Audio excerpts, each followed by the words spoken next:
Well, hey, what's up, everybody? This is the professor, and I just finished watching a movie called Headshot. I did the trailer for it last year sometime, and the trailer got a lot of buzz.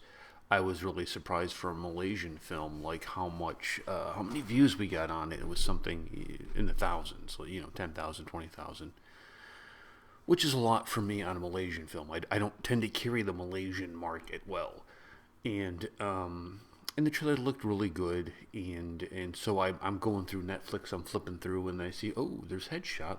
Let's watch it. And I have to tell you, what the story is about a man who was shot in the head, who kind of washes ashore in this island, and is nursed back to health by a doctor, who I think kind of falls in love with him, and he has no memory of what has happened or what his name is. And because he washed up on the shore, the doctor named him Ishmael. And he is trying to kind of put his life back together. And then we see Mr. Lee, who is the antagonist. And he is a older dude who has kidnapped children and has basically trained them to be assassins and work in his crime family. And he refers to him as the father. And these two lives are about to intersect in I suppose in theory, a compelling way. And what we find is Mr. Lee is responsible for the bullet in Ishmael's head. Ishmael was one of them. And as the story progresses, Ishmael is finding himself in the path of Mr. Lee, and he's defeating his gundas and regaining memory, and realizes we're heading for a complete kind of faux pas.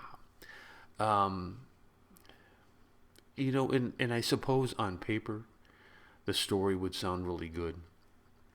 The film I thought was average. Character development was weak. I thought the writing was weak. It seemed kind of mindless. I wasn't really thrilled with it, and I was familiar. I was familiar with the actor who played Ishmael. He's from the Raid films, and the Raid films are outstanding, completely outstanding. So I thought I was in for kind of Raid type of film, but I wasn't. I mean, that's not what I got. There's a great final fight scene with Mr. Lee and Ishmael that's really good, very compelling, and that's what saved the film from getting an F, was this final fight scene. Um, I mean, I think the thing when you get into martial art films is you can go mindless pretty easy, because it appeals. Let's just fight and let's not give you a story. I mean, that's typically like the old kung fu movies of the '70s. I'm gonna have to give this film a C. Headshot gets a C. It's okay. The final fight scene was good, and that's about it. I'll catch you guys later. Peace and much love.